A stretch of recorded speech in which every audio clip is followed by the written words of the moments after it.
नमस्कार दोस्तों, आप सब कैसे हैं? मुझे उम्मीद है कि आप सब बहुत अच्छे होंगे और मन लगा के पढ़ाई कर रहे होंगे। दोस्तों, आप सब जानते हैं कि हमने मीराबाई को पढ़ा और मीराबाई में जितने भी तथ्य एग्जाम की दृष्टि से इम्पोर्टेंट है, मैंने सारी चीजें बता दिया है।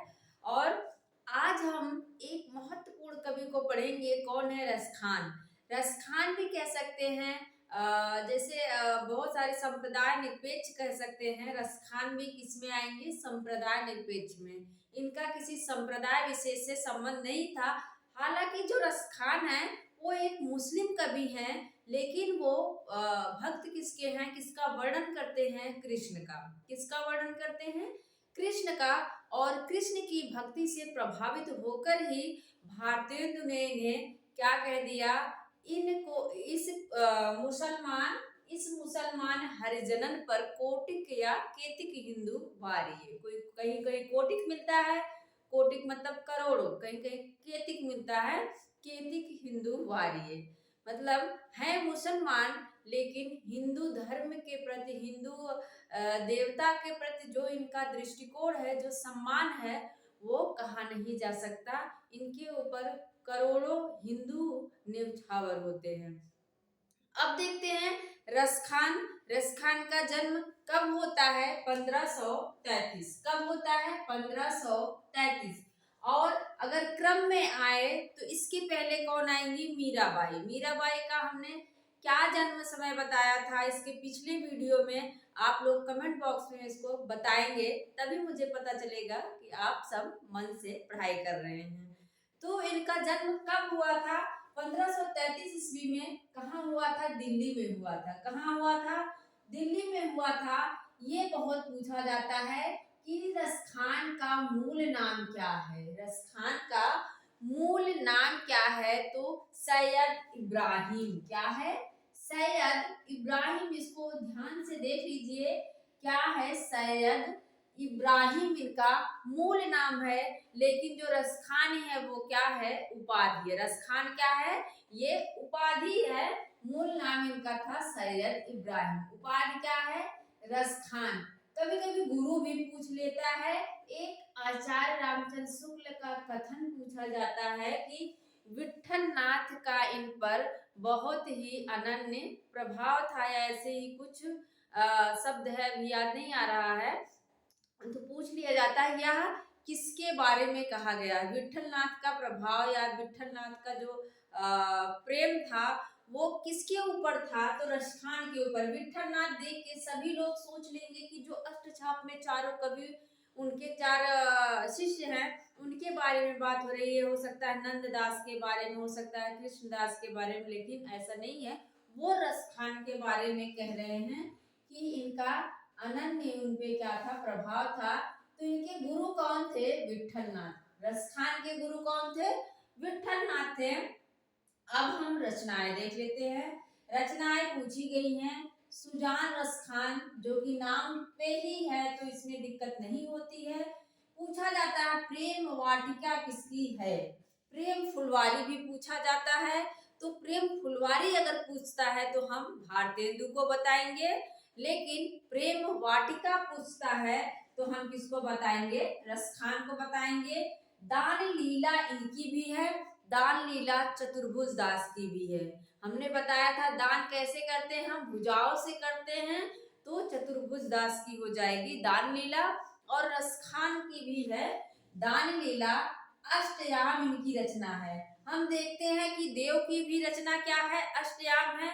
और इनकी भी, रसखान की भी अष्टयाम है। और एक और है, कौन है वो? नाभादास, उनकी भी अष्टयाम है। नाभादास के अष्टयाम में पूछा जाता है तो राम की दिनचर्या का वर्णन है। और रसखान जो है, आप सबको मालूम है कि ये कृष्ण का वर्णन करते हैं, तो इसमें कृष्ण की दिनचर्या का वर्णन है। अष्टयाम का मतलब कि जो दिन के आठों पहर होते हैं उस समय भगवान की पूजा कैसे कैसे की जाती है। पहले मंगलाचरण होता है, फिर क्या क्या होता है, रात को फिर भोजन खिलाया जाता है, फिर जाकर सारी प्रक्रिया वही 8 पहर में कैसे कैसे उनकी पूजा होती, वही क्या है? अष्टयाम है। तो अष्टयाम में कृष्ण की दिनचर्या का वर्णन है। दान लीला में 11 छंद है, या ये क्या है, खंड काव्य है। प्रेम वाटिका में राधा कृष्ण का मालिन और माली के रूप में वर्णन है, मतलब राधा को इसमें मालिन कहा गया है और कृष्ण को क्या बताया गया कि ये मालिन है, और इसमें 53 दोहे भी हैं।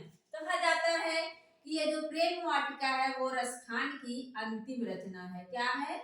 रसखान की अंतिम रचना है, और समय इसका है 1614 ईस्वी। समय क्या है? 1614 ईस्वी है। यह अंतिम रचना है। राधा कृष्ण को मालिन और माली के रूप में वर्णित किया गया है।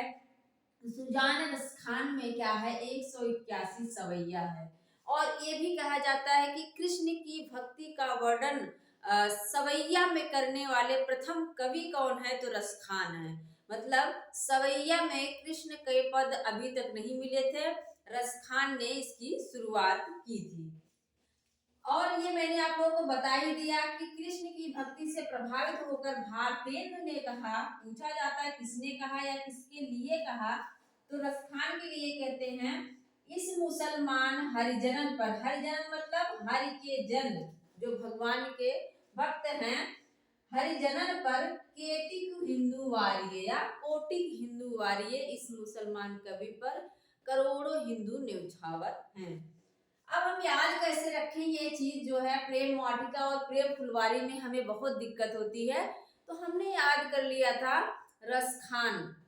अगर हम वाटिका लगाएंगे तो हमें क्या मिलेगा? खान मिलेगा। ठीक है। अगर हम वाटिका लगाएंगे, कहीं प्रेम की वाटिका लगाएंगे, वाटिका लगाएंगे तो क्या है? वाटिका एक खान ही तो है। बहुत सारे पेड़ ऐसे हैं जो व्यवसाय के काम में आते हैं, उससे हमें पैसे मिलते हैं, तो क्या है, वो खान हमें प्रदान करते हैं। तो वही हुआ कि वाटिका लगाओगे तो हमें खान मिलेगा, और दान देने के लिए भी खान चाहिए भाई, पैसे चाहिए। हमें हमारे पास पैसे रहेंगे तभी तो हम दान देंगे। चतुर्भुज हमने बताया था, भुजाओं से दान देते हैं, और दान क्या देंगे? जब हमारे पास खान रहेगा, पैसा कौड़ी रहेगा, तभी हम दान देंगे। इससे इस तरह से आप याद कर लीजिए। इसके बाद इनकी कुछ पंक्तियां हैं जो बहुत पूछी गई हैं, ये बहुत इंपॉर्टेंट है, इसको आप लोग मोस्ट इंपॉर्टेंट लगा लेना, इंपॉर्टेंट है तो इसको देख लेना। शेष महेश गणेश दिनेश सुरेशम जाहि निरंतर गावे। इसकी जो लास्ट लाइन है बहुत ही मुझे अच्छी लगती है। शेष शेष महेश गणेश दिनेश सुरेशम जाय, मतलब विष्णु भगवान, शंकर भगवान, ब्रह्मा जी, सारे लोग क्या हैं, जिनका निरंतर गुणगान करते हैं, उन्हीं को, कृष्ण भगवान को ताहि अहीर की छोहरिया छछिया भर छाछ पे नाच नचावे। क्या है? ताहि अहीर की छोहरिया, यादव की जो छोकरियां हैं, छोहरिया है, वो क्या है, छछिया भर, थोड़ी सी छाछ के लिए उनको पहले नचवाती हैं, फिर जाके उनको छाछ देती है। मतलब जिसका गुणगान तीनों लोग कर रहा है, ब्रह्मा विष्णु महेश सभी लोग जिसका गुणगान करते हैं, उसको अहीर की छोहरिया क्या है, थोड़ी सी छाछ के लिए उनको नचवाती है अपनी उंगली पे। इसका ये अर्थ है। तो हमने याद कर लिया, जहां पर शेष होंगे, महेश होंगे, गणेश होंगे, दिनेश होंगे, वहां पे खान ही खान रहेगी ना। जिसके घर में शेष महेश दिनेश मतलब सारे देवता जहाँ पे हैं, उसका घर क्या है, खान से भरा रहेगा। मतलब ये रसखान की लाइन है। या लकुटी का मरिया पर राज तिमुपुर को तज डारो। यहाँ पे उनका कहना है कि हम अगर कहीं भी जन्म ले तो हम ब्रज में ही जन्म ले। इसकी पूरी लाइन आप लोग पढ़ेंगे तो बहुत अच्छी है, ये हाई स्कूल में लगा भी है। तो इस आप याद कर लीजिए कि कमरिया, कमर पे सब लोग पहनते हैं ना करधन, कोई चांदी की पहनता है तो कोई किसी चीज की पहनता है, कोई धागे के ही पहन लेता है। तो क्या करते हैं, कमर पे सब लोग खान पहनते हैं। खान मतलब कुछ सोना चांदी पहनते हैं। तो हमने यही कर लिया था कि कमर पे खान पहनते हैं, रस खान की हो जाएगी। मोर पखा सिर ऊपर रखियो कुंज की माल गले गले पहनोगी। ये कहती है कि एक सखी है जो कह रही है कि मोर का पंख जो है अपने ऊपर सर पे रखूंगी और गले में जो बैजंती माला रहती है उसको भी पहनूंगी। लास्ट की लाइन अच्छी है कि लेकिन सारे सॉन्ग करूंगी, लेकिन जो उनकी मुरली है जो उनके होठों से लगी रहती है उसको मैं अपने होठों पे नहीं रखूंगी, क्योंकि वो मेरी शौतन है। तो अच्छा लगता है। मोर पखा है, इसको सबको याद होना चाहिए कि ये रस खान की पंक्तियां हैं और ये पूछी जाती है, तो इसको आप लोग ट्रिक बना ही लीजिए। शेष महेश सारे देवता जहाँ रहेंगे वहां खान ही खान रहेगा, रस खान की हो जाएगी। और दोस्तों आप लोगों को कैसा लगा, और अगर आपको अच्छा लग रहा है तो प्लीज वीडियो को शेयर सब्सक्राइब लाइक जरूर करें। मिलते हैं अगले वीडियो में, और हाँ, अगले वीडियो में हम कुछ नया लेके आप लोगों को आएंगे, बताएंगे। और ठीक है, धन्यवाद, थैंक यू।